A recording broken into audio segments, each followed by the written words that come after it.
கேட்கிற கேள்விக்கு பதில் சொல்லும் தெய்வம் இந்த கலியுகத்துல இருக்குன்னா அது முருகர் தான் சார்.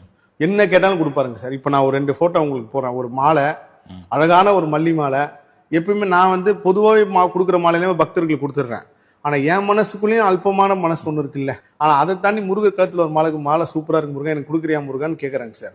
எப்போ கேட்கறேன்? நைட்டு 9 மணிக்கு பள்ளியற நைட்டு பூஜை நடக்கிறதுக்கு முன்னாடி கேட்டுட்டு அதுக்கப்புறம் அப்படியே விட்டா அது வராது. ஏன்னா அது வந்து யார் கைக்கு போகுன்றது தெரியாதுன்னு சொல்லி விட்டுட்டேங்க சார். கரெக்டா அந்த பள்ளியற பெல் அடிக்கிறதுக்கு முன்னாடி அதே மாலையை எனக்கு கூட்ட வந்து மணின்னு ஒருத்தர் வந்து கொடுத்தாருங்க சார். அந்த மணி தான் ஒரு விஷயத்தையும் சொன்னார். ஸோ எல்லாமே இந்த முருக சக்தினை கனெக்ட்.